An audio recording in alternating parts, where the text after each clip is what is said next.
Welcome to Cup of Joe's, Start over.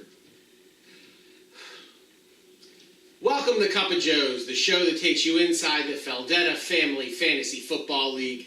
I'm Joe, joined by my partner, the man who had to have his mouth washed out with soap, Joey. This isn't a punishment. It tastes like mint. It's nice. Anyways, let's get into the games this week. Why did that have to be on camera? Anyways, so we had that big headline matchup, and that's going to be first because no one likes it when we save the best for last. Everyone just wants to see the good stuff first so they can leave and go do jobs. Anyways, it looks like the punishment is due for Luck beat a Brady tonight. Then again, all that air must have slowed them down. You know, that's a lot of air. In the battle between Tom and Hannah, two first-place teams battled it out. Tom really got off to another fast start this week with Aaron Rodgers and Jordy Nelson putting 50 points up for his team on Thursday night. But Hannah, the true champion she is, she battled through, put up 117 points, but it just wasn't quite enough to overcome Tom's week. He scores 133 points. Tom's team is an absolute juggernaut, moving to 4-0. His team scored 80 points this week from his first 4 draft picks.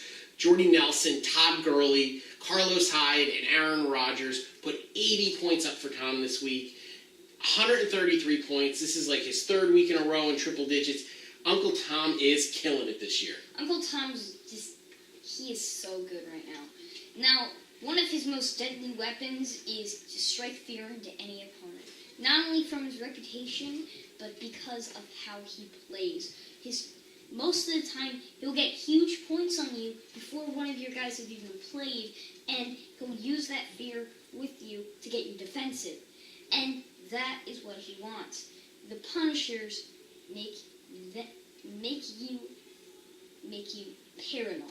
They make you think, oh, I'm gonna lose, what can I do? And that's ultimately the thing that helps it.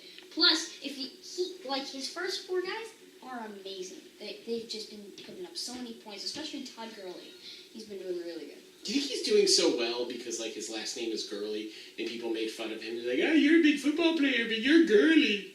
It made him, like, tougher. I think he's doing good because because ever since Kurt Russell left, the Rams have never been good. So, I guess he was like, no, I'm going to make the Rams good again. Like, we will build a wall and make Seattle pay for it. That's what he was like. All right, next game. The Maddie Bears put up 107 points and beat the captain of the kids. Not only did you lose this week, but Julio Jones got hurt. You had another bad week for Matt Ryan.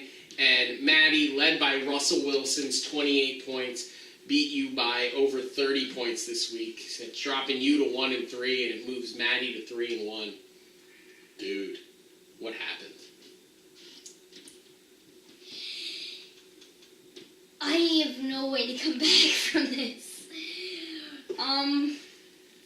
You know, my team is just really my drafting. I've barely changed my line, and it's all been down to my drafting. My drafting skills have just not matured yet. They're not good enough yet. And that's really the ultimate problem. I don't want to hit on Uncle Craig. I'm not trying to cause any internal conflict. But if he had helped me draft, now to his credit, I did phone call him. He did. But if he had added a bit more insight, I think I would have done it a little better. I mean, I'm not trying to hit on him, like I said, but... No, it's 100% his fault. Yeah. I mean, you did everything right. This is really all Uncle Craig failing your team. You think? Oh, absolutely. Yeah, absolutely. I think the one win is because of you, and the 3 losses are because of Uncle Craig, and I think anyone can see that. So, congratulations to Maddie. He moves to 3-1, and we'll wish you luck on this week's game, Joey. Then again, it might just be down to you don't bring guns to a bear fight. You bring dead jokes. Anyways? In our third matchup this week, it was the Raccoon City Stars topping the newly named House of Eggs. Not a real barn burner here, folks. Not a lot of points were scored. I lost my starting quarterback, David Carr. He's hurt, going to be out a couple weeks. I don't know, Joey. Tommy's had 2 names, 3 starting quarterbacks, and no wins. You know, I feel about this match. Tommy's team, I think he picked this egg logo because that's what everyone feels about his team right now. They're not very good. And some years you just don't win, and that's okay. The Giants, yeah, he reminds me of the Giants right now, but that's okay. The Giants, like me, the Giants have had great seasons. 1986, 1990, 1958. I could go on. But they've also had bad seasons. This year's not looking too great. 1983, all the backups were on strike. And as a football team, that's inevitable. That is going to happen. And Tommy is just going through one of those years. I think next year he'll be competitive again. It's just this year he's like this egg right now. You know, the one thing is when you have a championship in the bank, it's easier to take those bad years. You know, you have a bad year, you think, maybe next year, maybe I'll turn it around. But even if I don't, you know what? My name's on the trophy, and nobody can take that away from me. Fair. In our next matchup, it is the matchup of Finkel as Einhorn's Nick against the reigning men, Judy, and son beats mother as Nick puts up 86 points and sets a lineup for 2 weeks in a row. And Judy's team just really had a tough loss here. So both teams moved to 2-2. I mean, Judy's entire lineup really let her down. She only had 2 players in her lineup that scored double-digit, LaShawn McCoy and Drew Brees. You know, Nick does win this game, but it's costly for him. His starting running back, Delvin Cook, the impressive rookie out of Minnesota, tears his ACL, is going to be out for the season. So it's a win for Nick, but it's a costly one. The wonders of checking at your line. Right?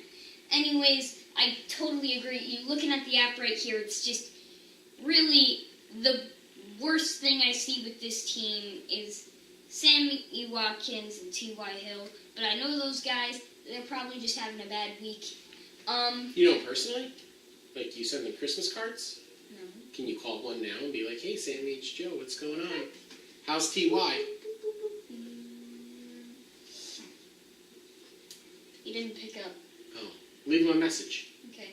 Hey, if you're done in your hot tub, can you please stop on by and give us viewers and moolah? Okay, thanks, bye.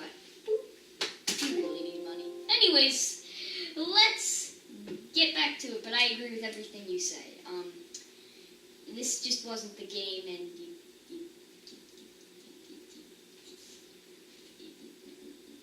No? We made... It's very unprofessional. Anyways! We're a YouTube show with a sub count of 12. We're nothing but unprofessional. Yeah, pretty much. Anyways, let's stop joking around. Next matchup, I guess. So this is... The Battle of K. Feldettas. Ken Feldetta against Katie Feldetta. And Ken Feldetta wins his first game of the year. His team scores over 100 points. Now, there was some bad blood going on before this game even started, as league commissioner Ken Feldetta immediately took to the league message boards to slander Katie Feldetta's team. He raised some questionable character moves by her players. Some very valid, some a little bit of a reach. But yeah, this thing started off ugly. And, you know, Ken gets his first win, but it's a dirty win. You know, him and Billy Mays. It's Ed O'Neill. It's Billy Mays in my eyes, and you will never take that away from me. It's Ed O'Neill. It's Al Bundy.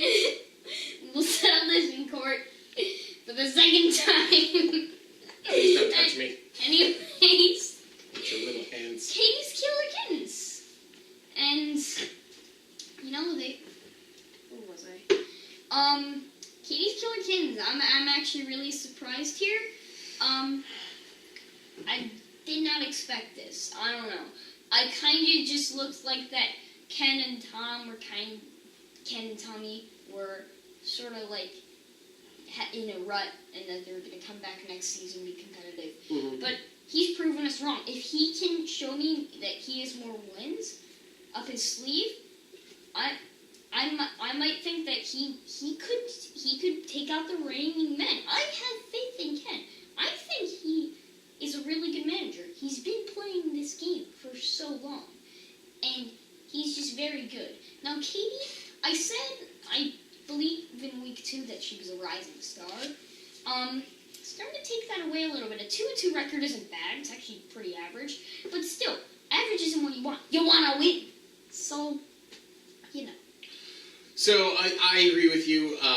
Ken's team, I think, might have found a little something this week. I think what impresses me most about Ken's team is 9 players. 7 of them were in double digits. Nobody had a really huge week, but nobody had a really bad week. There was consistency up and down that lineup. And when you see that type of consistency, it usually shows that you're a pretty good team. Consistency, yeah. Consistency with, like, 8s is going to get you to, like, the second round of the playoffs. It's going to get you far. You need those heavy hitters to be the best, but okay, we can talk. So, yeah, let's see if Ken can right the ship. He's at 1-3, and in a league where 6 of the 10 teams are going to make the playoffs, you're never really out of it, unless you're Tommy. Tommy, you're out of it. I'm sorry. So here's our standings. At 4-0 in the Division of Champions, plus Nick, we have Tom in first place at 4-0. Hannah in second place at 3-1. Finkel is Einhorn. Nick's team moves into third place with a points tiebreaker with my team, the Raccoon City Stars, which is in fourth. And bringing up the rear in fifth place at 0-4 is the House of Eggs. Meh. We're in the caboose, okay? In the Eastern Division, or the division of people who have never won championships, we have Maddie... That's discriminating. That's discriminating. I didn't say that they couldn't win championships. I'm just saying that's discriminating. that they haven't. In the Eastern Division, we have Maddie in first place with his 3-1 record. And then we have a tie at second and third place between Judy and Katie. Both at 2-2. Judy has the points lead, which moves her into second. We have Kevin O'Shea's Cowboys in fourth place. Having picked up his first win of the season, he moves out of the cellar. That position, I'm sorry, Joey, belongs to you, who is also 1-3, but your team has scored less points than Ken.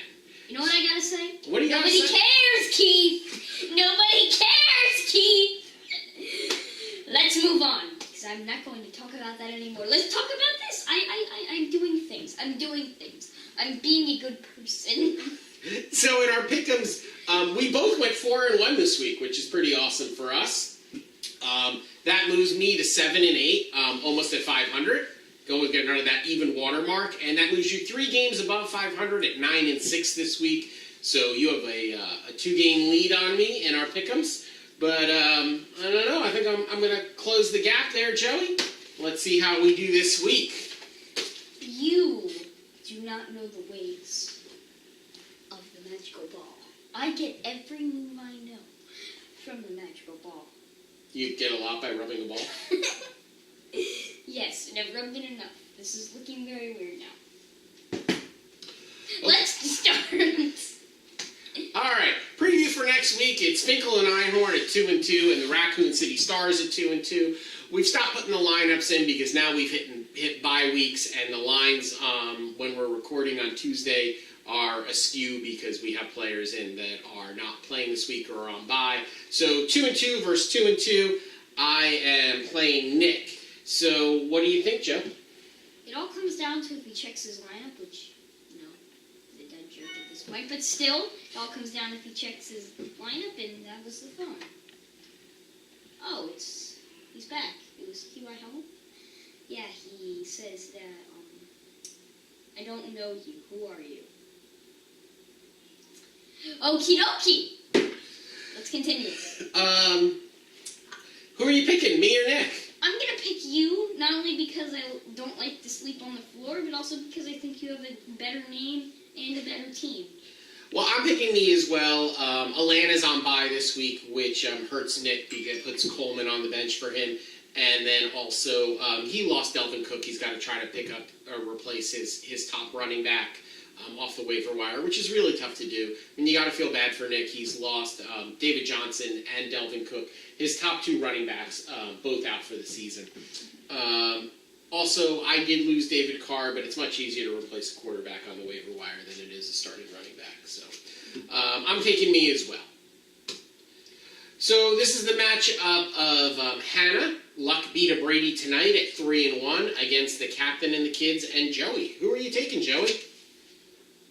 Well, because my self-esteem is about as low as the floor, I'm not picking myself. That's so sad. Well, it's good. Hannah. Well, if you have a high... Help the boy out. Put some players on the bench.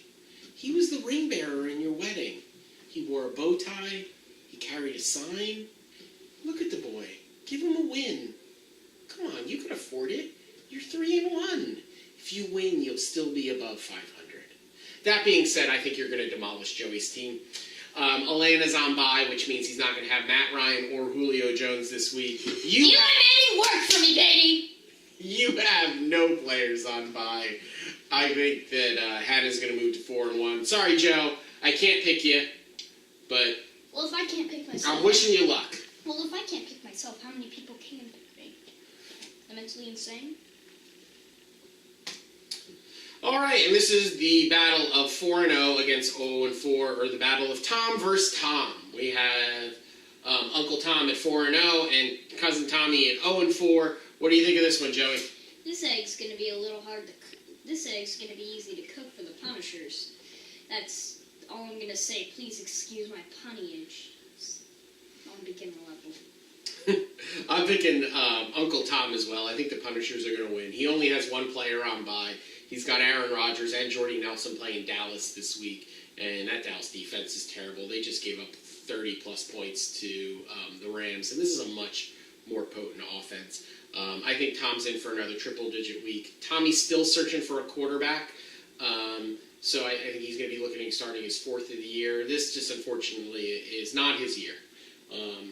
Like I said before, some years it's 83, some years it's 86. What I will say is, it's Tommy's birthday on Saturday. As his father, Tom, you probably should gift him a win. That being said, I'm still taking Uncle Tom. Who are you taking?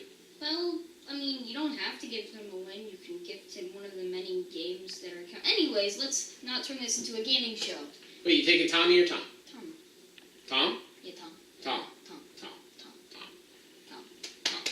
Do you understand me? No English? No English? Okay, good. All right, in our next matchup, we have the Maddie Bears against Katie's Killer Kittens. Maddie at 3-1, the Kittens at 2-2. Who do you like in this matchup? Who do I like in this matchup? So this is the battle of the animals. Bears versus Kittens. Well, Katie's Killer Kittens. Bears! Roar! Kittens. It's the Yeah, well, the kittens have nukes. As we've mentioned in a previous episode, the kittens have nukes. And personally, I think nukes are more powerful than bears. And dead jokes. Combined. Which is very hard to beat. Who are you taking in this one? Taking Mommy. Mainly because I don't like sleeping on the floor. I already used that joke. I'm taking Mom, too, this week. Matt lost Ty Montgomery, so he's going to have to find a replacement at running back. And Devontae Freeman's on bye. That's two running backs he has sitting on his bench. So I'm going to say that Kate rights the ship, moves above 500, and goes to 3-2 because I also like sleeping in the bed. Exactly. And our final match... Billy Mays! Ed O'Neill! Billy Mays! Billy Mays had a beard. This is Ed O'Neill. He shaved. In the battle of Judy's at 2-2, Ken's at 1-3, who do we like between the Reigning Men and Kevin O'Shea's Cowboys? I don't know. I think Ken's coming back with vengeance. I think now that he's found his groove, he's gonna be like, all right, I remember what it feels like. Let's do some more. And Billy Mays will win. You will win. All right, now that joke is dead. All right, so you're taking Ken. I'm going to take Ken too. Drew Brees is on bye this week, which I think really sets Aunt Judy's team at a disadvantage. And Ken's team, I think, maybe found a little something last week. He scored over 100 points. He seems to have some consistency up and down that lineup. He found OxyClean and gets the tough stains out. So I am going to take Ken as well. Well, my friend, that brings us to the end of our show. Well, I'm Joe, and this is Joe, and something puns by. Hello, and welcome to Cup of Jokes. Today, well, this is an after scenes preview, so if you're seeing this, good job. Anyways, we are going to be doing some bonus picks with Tony. Now then, Tony, who do you think is going to win? Aunt Judy or Kenny? Who do you want to win?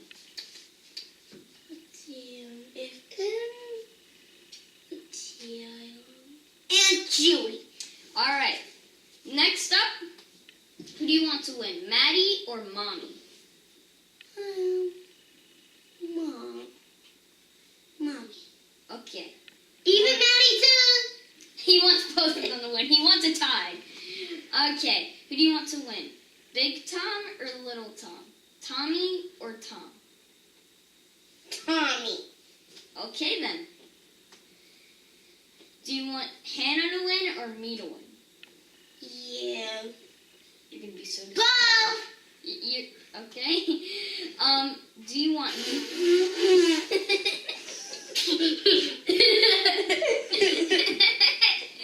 Yet your profile picture is too hilarious.